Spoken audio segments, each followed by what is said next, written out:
इस internal conflict ने धीरे धीरे साम्राज्य को पूरी तरह से कमजोर किया, जिसकी परिणति रोमन साम्राज्य के पतन के रूप में हुई है। इतना विशाल साम्राज्य केवल सेना की कमजोरी के कारण ही पूरी तरह से तबाह हो गया। कहना मैं ये चाहता हूं साथियों कि किसी भी समाज, राष्ट्र या साम्राज्य का अपनी सुरक्षा के लिए दूसरे लोगों पर निर्भर रहना यानी पर निर्भर रहना किसी भी दृष्टि से उचित नहीं होता है। किसी दूसरे की बाजुओं की ताकत की बदौलत हमें एक बार को अपने घर की दीवारें तो खड़ी कर सकते हैं, पर आजीवन घर को सुरक्षित रखने के लिए हमें अपनी बाजुएं ही मजबूत करनी होती हैं, यानी हमें आत्मनिर्भर ये बनना होता है। ठीक उसी प्रकार का उदाहरण हमें मध्य एशिया में भी देखने को मिलता है। जब मध्य एशिया के अरब क्षेत्र में इस्लामिक अब्बासी खिलाफत का साम्राज्य या अब्बासियों का साम्राज्य था, अब्बासी खिलाफत का साम्राज्य फैला हुआ था। अब्बासी काल के दौरान उनकी सेना बहुत ही संगठित थी, वो मजबूत थी। अपनी इसी सेना की मजबूती के बल पर उन्होंने धीरे धीरे अपने साम्राज्य का विस्तार भी करना शुरू किया। विस्तार करते करते अरबों का वह साम्राज्य एक समय टर्की तक पहुंच गया। साम्राज्य के विस्तार में धीरे धीरे अब्बासियों के अंदर एक महत्वाकांक्षा को बढ़ाया। उन्होंने सोचा कि कुछ और एरियाज को हम अपने अधीन कर लेते हैं और अपनी उसी बढ़ी हुई महत्वाकांक्षा को पूरा करने के लिए अब्बासी शासकों ने अपनी सेना की संख्या भी बढ़ानी शुरू की। उसने सेना में तुर्कों को भी भरना शुरू कर दिया।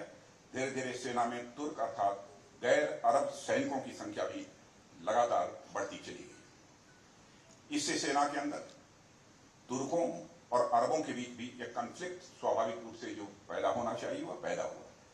धीरे धीरे वह कॉन्फ्लिक्ट वर्चस्व के संघर्ष में बदल गया, जो अंत में अब्बासी खिलाफत साम्राज्य को भी ले डूबा। इस हिस्ट्री से भी आप अच्छी तरह परिचित होंगे और यह घटना हमें बताती है कि हमारी असली ताकत हमारी अपनी सेनाएं ही हो सकती हैं। दूसरे लोगों पर निर्भर रहकर कोई समाज अपनी संख्या बढ़ा तो सकता है, अपनी ताकत नहीं बढ़ा सकता। हमारी ताकत केवल और केवल आत्मनिर्भर होकर ही बढ़ सकती है। इन दोनों उदाहरणों के माध्यम से मेरे कहने का मतलब यह है कि किसी भी राष्ट्र की सुरक्षा के लिए सेना सबसे महत्वपूर्ण अंग होती है। एक सशक्त सेना के बगैर आप न तो अपने राष्ट्र की सीमा की सुरक्षा कर सकते हैं और न ही अपनी सभ्यता और संस्कृति। और वह सेना यदि दूसरों पर निर्भर है तब तो आपातकाल में स्थिति और भी अनकंट्रोल्ड हो जाती है। इसलिए सेना की आत्मनिर्भरता किसी भी राष्ट्र के लिए, किसी भी राष्ट्र को शक्तिशाली बनाने की दिशा में मैं मानता हूं कि एक बहुत ही महत्वपूर्ण कदम है। साथियों, यहां जब मैं सेना के आत्मनिर्भरता की बात कर रहा हूं तो उससे मेरा मतलब केवल सैनिकों भर से नहीं है, बल्कि उससे मेरा मतलब सैन्य साजो सामान से भी है। सैन्य साजो सामान किसी युद्ध में क्या भूमिका निभाते हैं, इस पर अधिक बात करने की आप सबके समक्ष कोई आवश्यकता मैं नहीं समझता। और जैसे जैसे समय बदलता जा रहा है, सैन्य साजो सामान की भूमिका और भी बढ़ती जा रही है। नए नए साजो सामान वर्तमान में युद्ध लड़ने के तरीकों में बदलाव लाते जा रहे हैं। और आज जब टेक्नोलॉजी नाम का एक नया योद्धा वारफेयर में आ गया है, तब हमें कहीं अधिक आगे बढ़कर सोचने की आवश्यकता है। हमें बियॉन्ड द हॉरिजन जाकर सैन्य साजो सामान के क्षेत्र में भी आत्मनिर्भरता प्राप्त करने की जरूरत है। जितना महत्वपूर्ण हमारे सैनिकों का शौर्य और पराक्रम है, उतना ही महत्वपूर्ण प्लेटफॉर्म्स, इक्विपमेंट और नई नई टेक्नोलॉजीज का भी महत्व है। साथियों, हमने अतीत में देखा है जहां एक विशाल लॉयल आर्मी होने के बावजूद कई छोटे बड़े साम्राज्यों का विघटन हो गया। आप आधुनिक भारत में देख सकते हैं, जब अंग्रेज पूरे भारत में अपना साम्राज्य का विस्तार कर रहे थे तो ऐसा नहीं था कि भारतीय रजवाड़ों के पास सेना नहीं थी। भारतीय रजवाड़ों के पास कुछ रजवाड़े तो ऐसे थे जिनके पास बहुत बड़ी सेना थी। भारत में छोटे बड़े कई राजा थे। रियासतों, कुछ प्रमुख रियासतों की हिस्ट्री से भी आप अच्छी तरह परिचित होंगे। उनके पास एक विशाल और एक लॉयल आर्मी भी थी, लेकिन इसके बावजूद वे सभी सिर्फ रक्षा साजो सामान के कारण अंग्रेजों से मात खा गए। ऐसा नहीं है कि भारतीय रजवाड़ों के ने प्रयास नहीं किया। उन्होंने फ्रांस, स्पेन और जर्मनी से कई सारे हथियार इंपोर्ट भी किए, लेकिन चूंकि वह हथियार इंपोर्टेड थे, इसलिए उसके लिए प्रॉपर ट्रेनिंग और इंजीनियरिंग की भी आवश्यकता थी। वे उन रजवाड़ों के खुद के द्वारा निर्मित हथियार नहीं थे। अगर उन्होंने खुद अपनी क्षमता से वह हथियार डेवलप किए होते तो उसकी अच्छे से अच्छे इंजीनियरिंग कर पाते और साथ ही अपने सैनिकों को इसकी प्रॉपर ट्रेनिंग भी वह दे पाते, लेकिन वह ऐसा नहीं कर पाए। और यही कारण था कि उन्होंने हर क्षेत्र में अंग्रेजों से हार का उन्हें सामना करना पड़ा। और आजाद भारत का ही उदाहरण ले लें, 1971 के बार में जब हमें साजो सामान की सबसे अधिक जरूरत हुई तो हमें साजो सामान देने से इनकार कर दिया गया और हमें दूसरा रास्ता खोजना पड़ा। मैं उन कंट्रीज का नाम नहीं लेना चाहता हूं जिनसे हम लोगों ने रिक्वेस्ट की थी। कारगिल वार का उदाहरण लीजिए, जिस समय हमारी सेनाओं को साजो सामान की सख्त जरूरत हुई, उस समय वे देश हमें शांति का पाठ पढ़ाने लगे। जो ट्रेडिशनली हमें हथियार सप्लाई करते आ रहे थे, उन्होंने भी मना कर दिया। कहने का मतलब यह है कि जब कोई देश जरूरत के समय पीठ दिखा दे तो कोई भरोसा नहीं है। इसलिए अपने आप को मजबूत करने के अलावा हमारे पास कोई दूसरा विकल्प है ही नहीं। चार सांटियाना या फिलासफर थे जिनके बारे में आपने सुना होगा।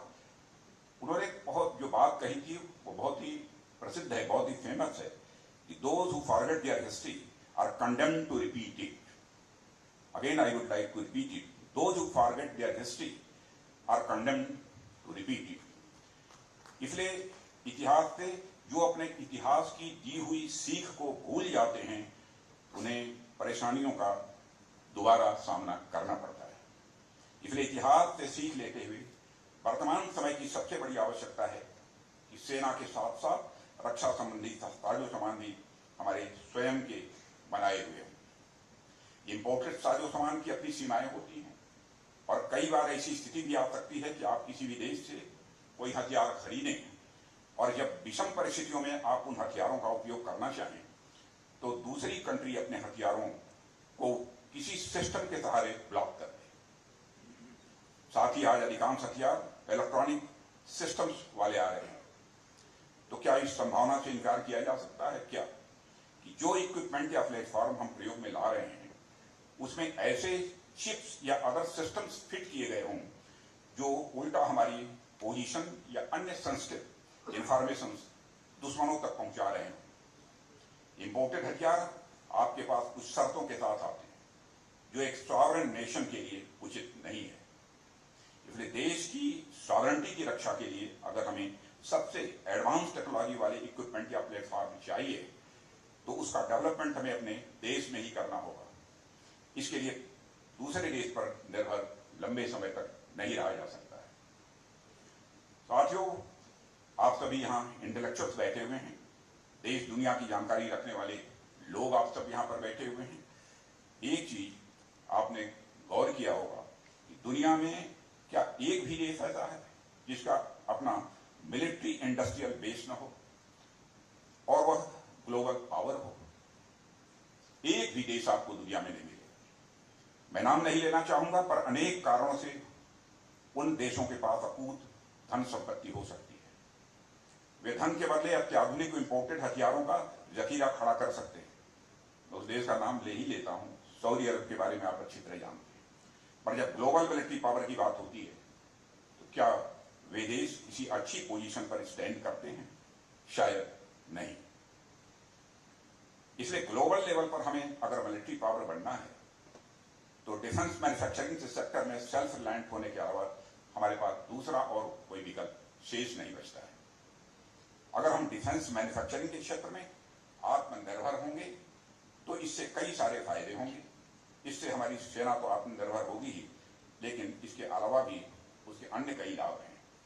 एक तो इंपोर्ट पर हमारा जो खर्च है वह कम होगा और दूसरा अगर हम अपने देश में हथियार तैयार करेंगे तो इससे हमारे सिविल सेक्टर्स को भी निश्चित रूप से बहुत फायदा पहुंचेगा।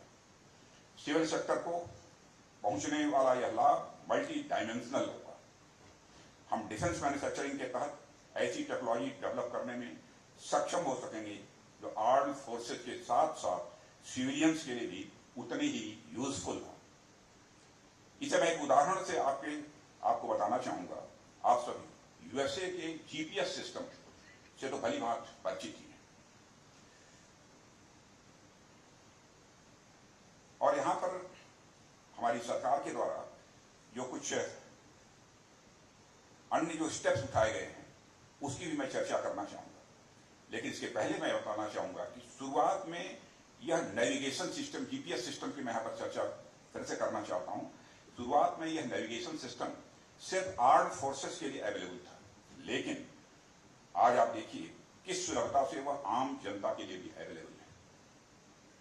मोबाइल पर एक क्लिक मात्र से आपके लिए सारे रास्ते स्वाभाविक रूप से खुल जाते हैं। मेरा तात्पर्य वेल यूज टेक्नोलॉजी से है, अर्थात हमें ऐसी टेक्नोलॉजी का विकास करें जो डिफेंस सेक्टर के साथ साथ सिविल सेक्टर में भी यूज की जा सके।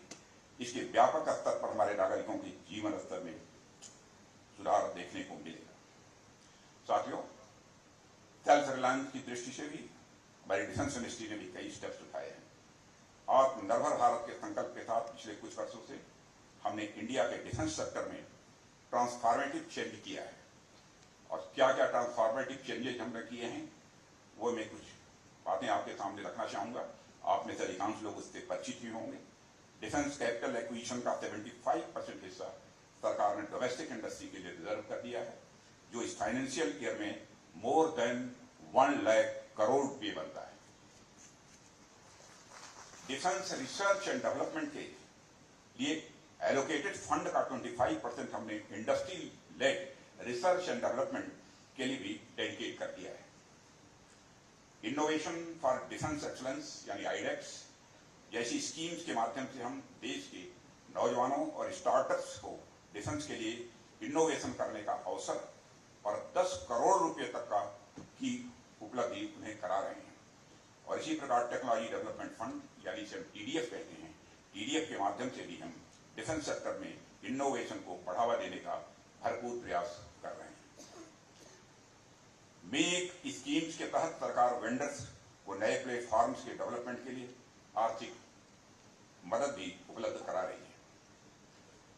डिफेंस सेक्टर में प्राइवेट कंपनी की हिस्सेदारी बढ़ाने के लिए हमने लाइसेंस प्राप्त करने की का जो प्रोसेस है उसको भी काफी हद तक सिंप्लीफाई कर दिया है, और डिफेंस आइटम्स के एक्सपोर्ट को बढ़ाने का भी हम लोग प्रयास कर रहे हैं।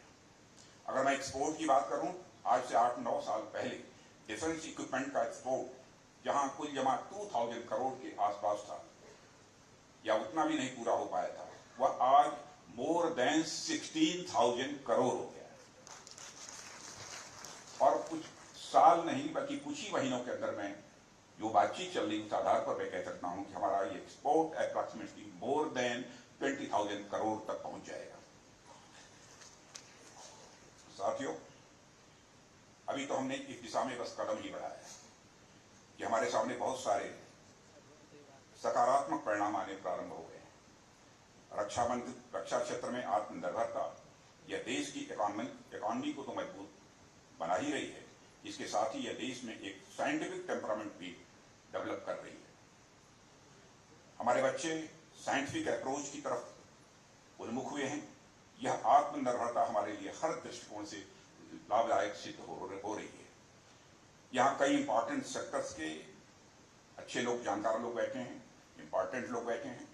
आर्म फोर्सेस, इंडस्ट्रीज, एकेडमिया और रिसर्च एंड डेवलपमेंट से संबंध रखने वाले आप सभी लोगों से मैं ये अपील करना चाहूंगा कि आइए हम एक साथ मिलकर रक्षा क्षेत्र में आत्मनिर्भर भारत के अपने संकल्प को पूरा करें। वैसे तो हम इस दिशा में प्रयास शुरू कर चुके हैं, लेकिन हमें अपने प्रयासों को और अधिक गति देने की आवश्यकता है। हमने उत्तर प्रदेश और तमिलनाडु में डिफेंस कॉरिडोर के माध्यम से डिफेंस मैन्युफैक्चरिंग के लिए एक एनेबलिंग एनवायरनमेंट भी तैयार किया है। यूपीडीआईसी के बारे में मैं देख रहा था, यहां पर मिशन मोड में काम चल रहा है। मुझे जानकारी दी गई है कि इस कॉरिडोर के लिए जितनी लैंड एक्वायर करने का प्लान किया गया है, जो कि लगभग 1700 हेक्टेयर है, उसका 95% से अधिक लैंड एक्विजिशन हो चुका है। और इनमें से 36 इंडस्ट्रीज और इंस्टीट्यूशंस को 600 हेक्टेयर के अराउंड जमीन भी अलॉट कर दी गई है। इस कॉरिडोर के लिए इंडस्ट्री और इंस्टीट्यूशंस के साथ साथ 109 MOUs साइन किए जा चुके हैं, जिसकी अनुमानित इन्वेस्टमेंट वैल्यू अप्रॉक्सिमेटली 60,000 करोड़ है। और यह रिमार्केबल है, यूपीडीआईसी में अब तक लगभग 2,500 करोड़ रुपए से अधिक का कुल इन्वेस्टमेंट विभिन्न एंटिटीज द्वारा किया जा चुका है। और इसमें महत्वपूर्ण बात यह है कि इस कॉरिडोर में केवल नट बोल्ट या स्पेयर पार्ट की मैन्युफैक्चरिंग ही नहीं होगी। इस कॉरिडोर में drones, UAVs, electronic warfare, aircraft और ब्रह्मोस मिसाइल तक की मैन्युफैक्चरिंग और असेंबलिंग भी हुआ करेगी।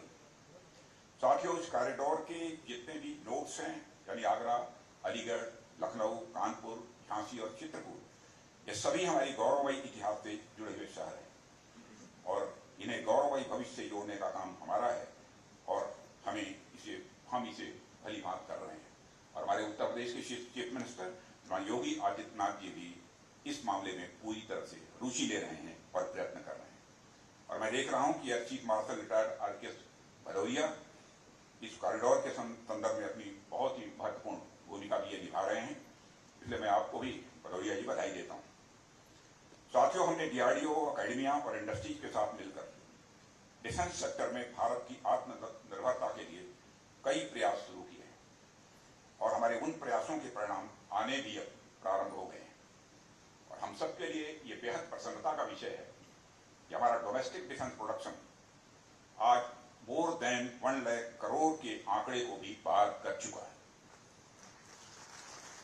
इसके अलावा हम आत्मनिर्भरता को केवल स्वयं के लिए हथियार बनाने तक ही सीमित नहीं रख रहे हैं। हमारे लिए आत्मनिर्भरता का यह मतलब तो है ही कि हम अपनी जरूरतों को खुद ही पूरा कर लें, लेकिन इसके साथ साथ हमारा यह भी प्रयास है, यदि संभव हो तो हम दूसरे देशों को भी एक्सपोर्ट भी करें। हमने डिफेंस एक्सपोर्ट की दिशा में भी एक बड़ा कदम बढ़ाया है। आप सबको यह जानकर खुशी होगी कि हमारा डिफेंस एक्सपोर्ट जो 2014 में 1900 करोड़ के आसपास था, वह आज लगभग 16,000 करोड़ हो गया है, जैसा हमने बताया। साथियों, देश अपने अमृत काल में प्रवेश कर रहा है। 2047 तक हम एक विकसित भारत के, एक डेवलप्ड इंडिया के निर्माण के साथ तो आगे बढ़ ही रहे हैं, लेकिन मेरा मानना है कि 2047 तक हम जिस डेवलप्ड इंडिया का सपना देख रहे हैं, वह सिर्फ आर्थिक रूप से ही शक्तिशाली न हो, बल्कि हमारा विकसित भारत सैन्य क्षेत्र में भी पूरी तरह से आत्मनिर्भर हो, यह हमारा प्रयत्न है। और वो ये पूरा विश्वास है कि हम सब आपस में मिलकर अगर इसी तरीके से काम करते रहे, वह दिन दूर नहीं जब भारत रक्षा क्षेत्र में पूरी तरह से आत्मनिर्भर हो जाएगा। इसके अलावा डिफेंस सेक्टर के क्षेत्र में भी हमें दुनिया के टॉप डिफेंस एक्सपोर्टर में शामिल होना है। इस संकल्प के साथ भी हम अपने कदम आगे बढ़ा रहे हैं। साथियों, और ये दृढ़ संकल्प हो तो सिद्धि जरूर मिलती है। संकल्प यदि हमारा दृढ़ हो और तो निश्चित रूप से वो पूरा होकर रहता है। इसलिए संकल्प से सिद्धि के आदर्श वाक्य के साथ आइए मिलकर भारत को डिफेंस मैन्युफैक्चरिंग में पूरी तरह से आत्मनिर्भर बनाने का हम सभी संकल्प लें। जहां तक हमारे देश का प्रश्न है, इस सच्चाई को केवल भारतवासी ही नहीं बल्कि दुनिया का हर व्यक्ति स्वीकार करता है कि भारत का स्टेचर, भारत का कद इंटरनेशनल फोरम में तेजी के साथ बढ़ा है।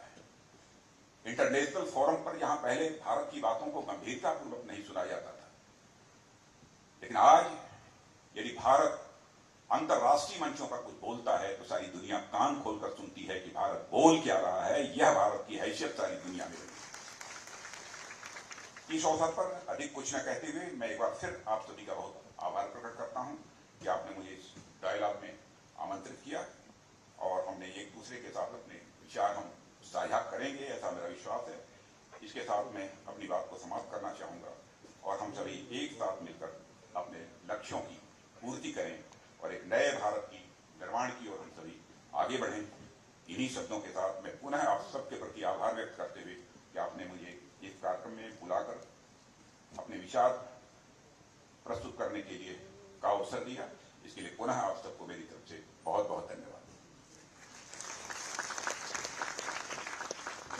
धन्यवाद माननीय मंत्री महोदय जी, आपने हमें संबोधित कर हमें अनुग्रहित किया। मैं आग्रह करना चाहूंगी general Raja Subramani, the central army commander, major general Parmar एवं Shri Dhanushveer Singh VP Times group से कि वे माननीय श्री राजनाथ सिंह जी को स्मृति चिन्ह भेंट करें। Our honourable chief guest of the day.